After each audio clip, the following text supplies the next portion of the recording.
Estamos en nuestra tercera parte del capítulo 11, viendo los versículos 17 al 27.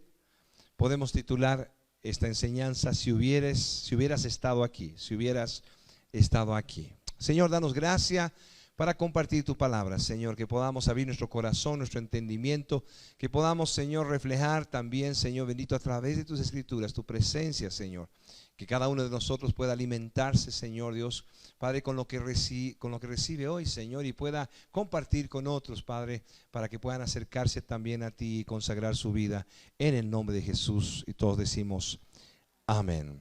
Si hubieras estado aquí. Vamos a leer el versículo 17 al 27. Vino pues Jesús y halló que hacía ya 4 días que Lázaro estaba en el sepulcro. Betania estaba cerca de Jerusalén, como a 15 estadios. Y muchos de los judíos habían venido a Marta y a María para consolar por su hermano. Entonces Marta, cuando oyó que Jesús venía, salió a encontrarle, pero María se quedó en casa. Y Marta dijo a Jesús: Señor, si hubieres estado aquí, mi hermano no habría muerto. Mas también sé ahora que todo lo que pidas a Dios, Dios te lo dará. Jesús le dijo: tu hermano resucitará. Marta le dijo: yo sé que resucitará en la resurrección en el día postrero. Le dijo Jesús: yo soy la resurrección y la vida. El que cree en mí, aunque esté muerto, vivirá.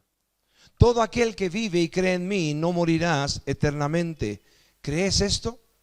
Le dijo: sí, Señor, yo he creído que tú eres el Cristo, el Hijo de Dios, que has venido al mundo. Estamos muy cerca de la escena donde va a resucitar Lázaro. Pero todo lo que hemos visto hacia atrás son señales y señales de parte del Señor. El Señor ha convertido el agua en vino. El Señor se ha manifestado como el pan de vida, multiplicando los panes y los peces. El Señor ha hecho sanidad aún ahí con el hombre que no podía caminar cerca del pozo de Betesda. Cada milagro que hemos visto nosotros nos ha ido reflejando la deidad de Cristo para confirmar que Él es el Mesías. Y Juan tiene esa especialidad. Nos muestra al 100% Dios y al 100% hombre en Cristo. Y por eso realmente estamos pudiendo caminar versículo a versículo, disfrutando todo esto y aprendiendo tanto de su palabra. Pero en este contexto, como no hemos visto, hemos sido seguramente llamados en nuestra atención o admirados de alguna forma de que de repente el Señor Jesús, sabiendo que ama a Lázaro, a María y a Marta de una manera especial, con una relación más íntima, más cercana, se entera de que está Lázaro enfermo. Es mandado, como digo, a avisar a que conozcan al respecto de esto, con la idea de que él pueda volver pronto y pueda sanar a Lázaro. Justamente la idea que tenían era avisarle para que él pueda estar pronto de regreso y pueda sanar a su hermano. Pero el Señor toma 2 días, aún conociendo esto, esperando la muerte de Lázaro. Y cuando parte camino a la casa de Lázaro, Él dice con claridad: Lázaro ha muerto, y me alegro que no hubiera estado ahí por causa de ustedes, por causa de su fe. Cada uno de nosotros, el momento que se entera de que alguien amado está sufriendo, trata de comunicarse de alguna manera, trata de llegar cerca. Jesús ama a Marta, María, ama a Lázaro y está tomando el tiempo y aún alegrándose de no estar ahí en medio de la muerte de Lázaro. Como nosotros, conociendo las Escrituras, sabemos el final de la historia, podemos decir: sí, claramente entendemos nosotros esto, porque el Señor lo va a resucitar. Pero imaginemos el contexto en el que está la gente recibiendo al Maestro, amado Señor, y pudiendo entender que parece, o creyendo entender que parece que no le interesa al Señor la salud de su amigo Lázaro. Pero veamos el encuentro sabiendo que, como terminamos la anterior enseñanza, sabiendo que el Señor nunca llega tarde y que no llegó tarde a tu vida ni llegó tarde a mi vida, que no llegará tarde para hacer su voluntad y aún para glorificarse. Todo esto es el preludio de un momento donde el Señor se va a glorificar en la resurrección, en un milagro más allá de los demás milagros que han podido ver los demás. Y todo para glorificarse. Es menos importante Lázaro que la gloria de Dios, y es algo bien importante para nosotros entenderlo. Por eso nos preguntamos si estábamos dispuestos nosotros a que el Señor haga lo que tenga que hacer para glorificarse a pesar de nosotros. Y esa pregunta fue difícil para contestar la anterior semana. ¿Realmente estamos preparados para decirle, Señor, haz lo que tú tengas que hacer? Puedo sufrir, puedo morir, puedo ver enfermedad, puedo ver calamidad y todo lo que tenga que ver, Señor, pero glorifícate tú. Eso es lo importante. Yo no soy más importante que tu gloria. Yo no soy más importante que tú. Pero veamos cómo va Marta, María, en este encuentro con el Señor. Versículo 17. Vino pues Jesús y halló que hacía ya 4 días que Lázaro estaba en el sepulcro. 4 días. Definitivamente un cuerpo de 4 días de muerto tiene otras condiciones como para que cualquiera pueda decir, el Señor, si quería resucitar a Lázaro, hubiera venido el primer día de muerto. Pero no de esta manera.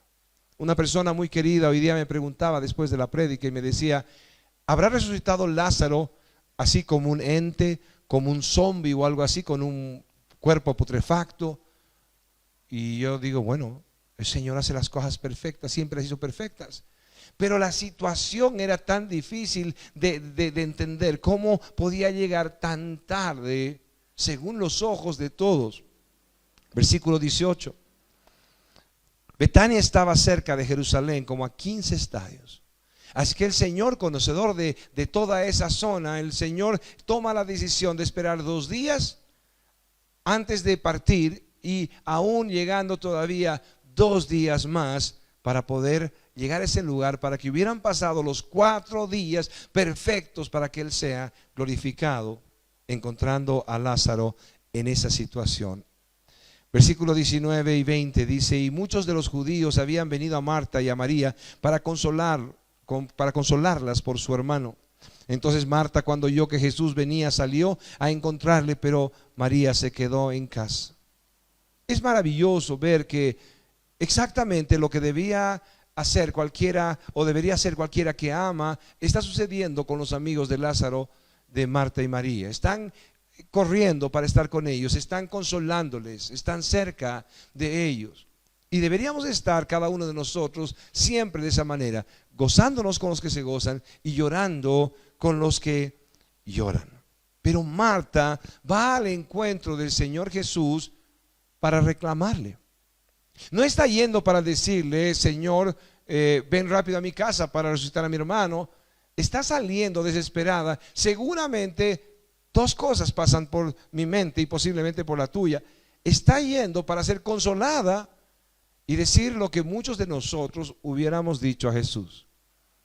No sé cuántos de nosotros hemos podido decirle al Señor, Señor, ¿por qué no llegaste a tiempo con mi hijo? ¿Por qué no llegaste a tiempo con mi madre? ¿Por qué no llegaste a tiempo con mi hermano? Si tú hubieras estado aquí, esto no hubiera pasado. ¿Cuántos de nosotros le hemos dicho de una y otra manera, aún de una manera irrespetuosa, Señor, con palabras torpes, sin nada de reverencia, Señor, ¿por qué no llegaste a tiempo? Señor, si tú hubieras estado aquí, hubiera sucedido otra cosa. Cada uno de nosotros puede identificarse si ha perdido un ser querido. Versículo 21 dice, y Marta dijo a Jesús, Señor, si hubieses estado aquí, mi hermano no habría muerto. Y Marta dijo a Jesús, Señor, si hubieses estado aquí, mi hermano no habría muerto. Marta y María no tenían ni siquiera la esperanza de que su hermano resucite. Ellos creían en el Señor, creían en su poder, habían visto sus maravillas, pero no tenían ninguna esperanza de que su hermano resucite. pero su corazón se había dolido de alguna forma. Creían en Él, pero Él no estuvo cuando tuvo que estar.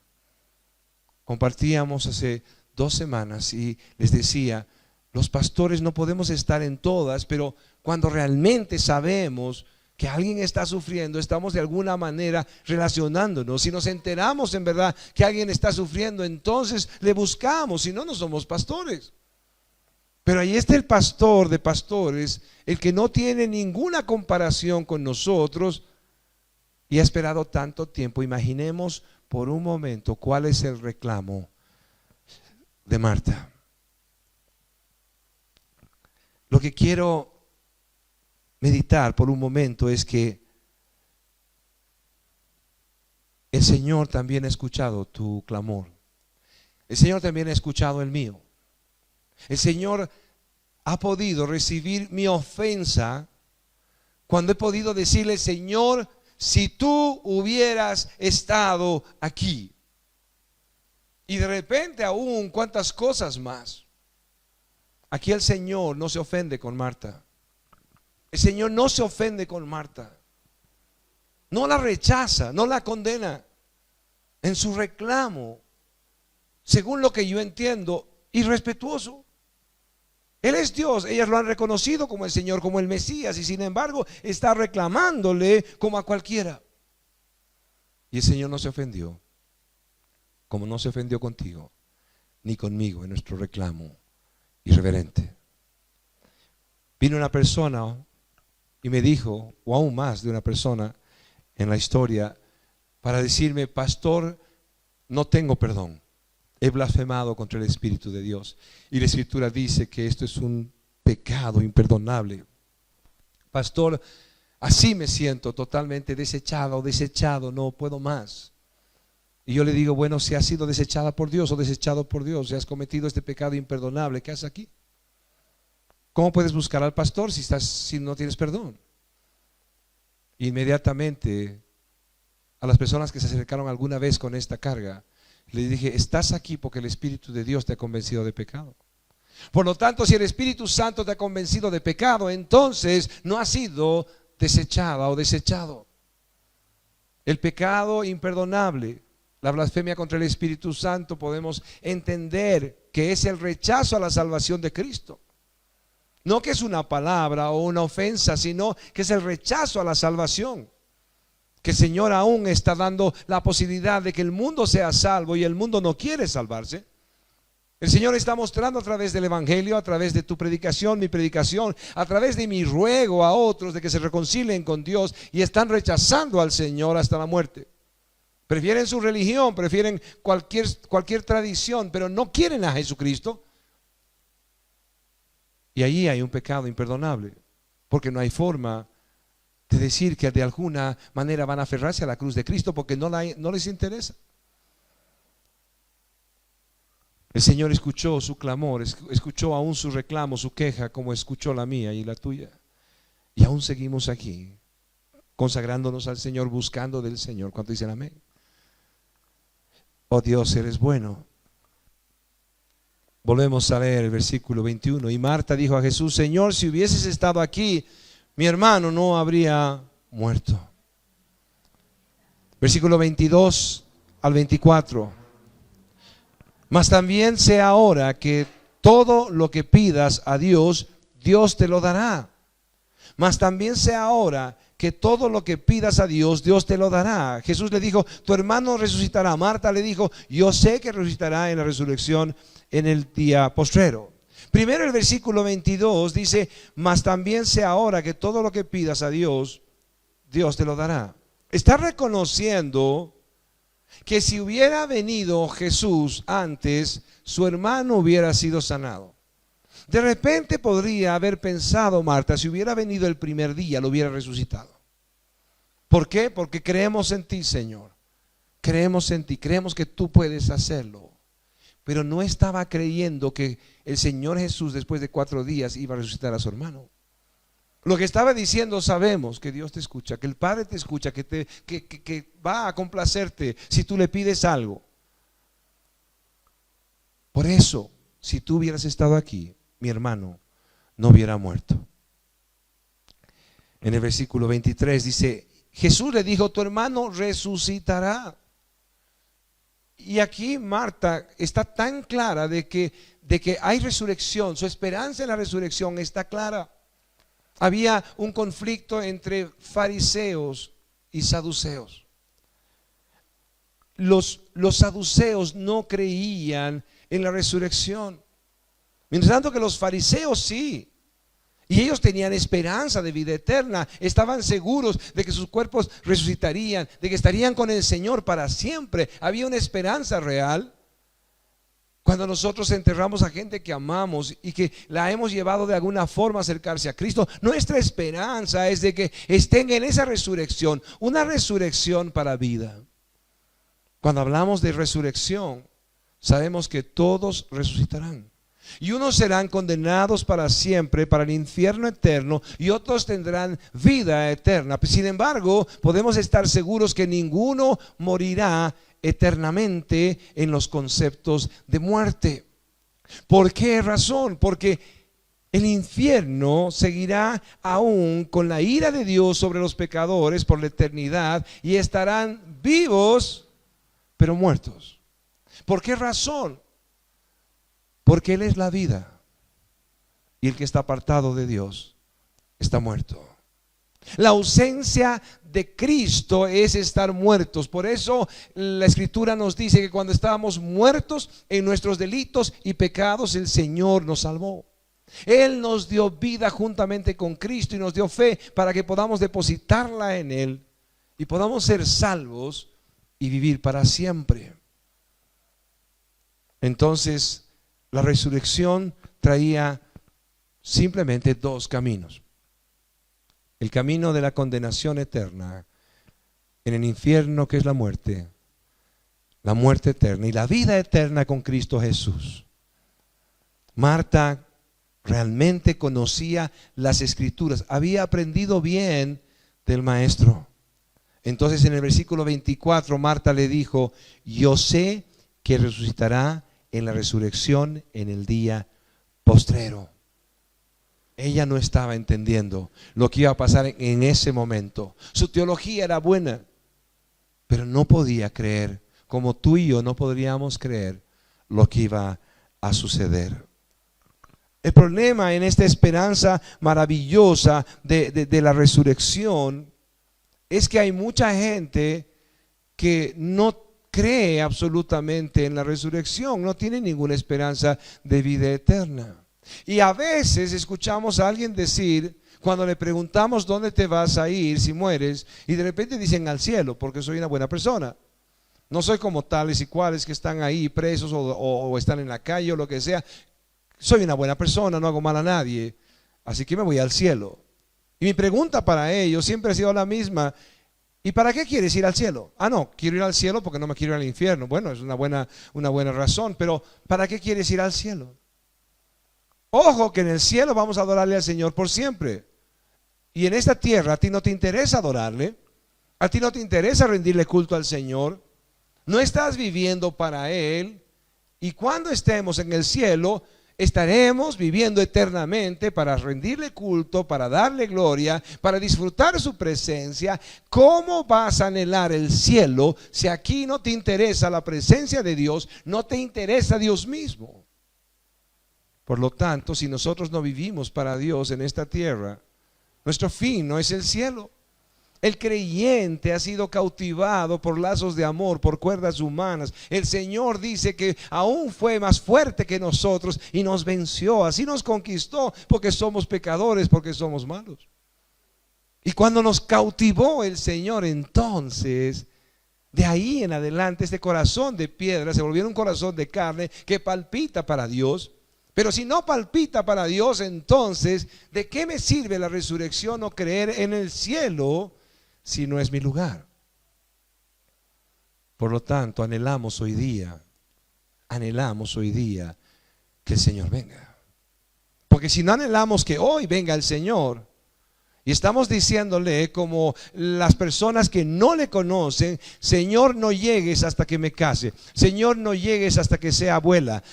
Señor, no llegues hasta que haga ese viaje a Europa. Señor, no llegues. Si le estamos diciendo al Señor que se espere un tantito hasta que nosotros cumplamos nuestros sueños, entonces nuestro anhelo no es Él.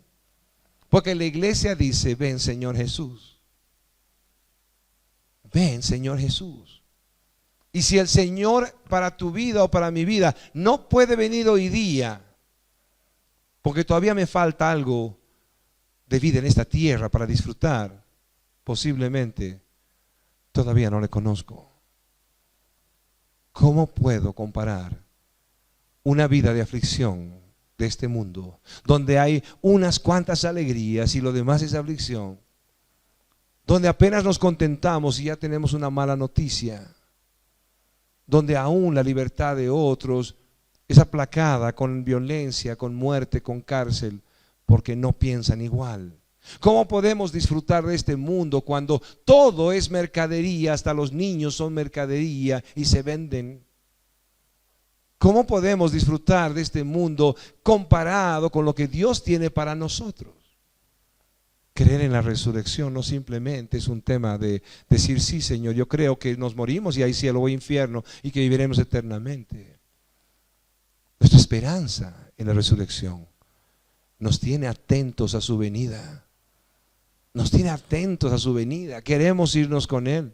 No es un pensamiento suicida, sino es amor por Dios.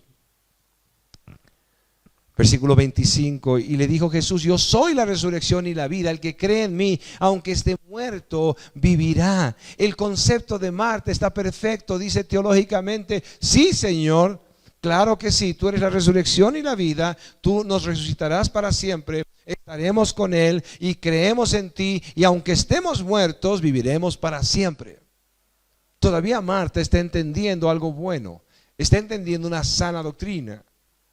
Versículo 26: y todo aquel que vive y cree en mí no morirá eternamente. ¿Crees esto? ¿Crees esto? Ahora la pregunta viene para mí y para ti. Si realmente creemos en la resurrección de los muertos, en la vida eterna, en el infierno y en el cielo, y creemos que absolutamente el vivir hoy para Él, entregar nuestra vida entera, nos hace como aquellos que tienen la certeza de estar en el cielo para siempre, como aquellos que tienen esperanza, porque en verdad luego de esta vida disfrutarán de mejor vida, de aquellos que nadie tendrá que mentir cuando estemos sepultados, diciendo: está con Dios. ¿Cuántas veces hemos tenido que escuchar mentiras? No hay muerto malo ni novia fea, ¿se acuerdan? Es la realidad. ¿Y cuántas veces hemos tenido que escuchar mentiras en el cementerio? Conocemos a quien está siendo enterrado y aún sabemos todo su historial, y de repente alguien viene, pagado o gratuitamente, diciendo: oh, está en el cielo. Para ti, para mí, nadie va a tener que mentir. ¿Cuántos dicen amén? Porque en verdad creemos en esa vida eterna y la anhelamos. ¿Crees tú en esto? Versículo 27 para terminar. Le dijo: sí, Señor, yo he creído que tú eres el Cristo, el Hijo de Dios, que has venido al mundo. La fe perfecta, verdadera. Alguien que realmente cree que Dios se hizo hombre. Alguien que cree que Él es el Mesías prometido, Dios hecho hombre, que iba a venir a salvarnos. Alguien que cree en verdad en la resurrección de los muertos y vive esperando su venida, y aún está viviendo constantemente diciéndole: Señor, ven pronto. Ponte de pie y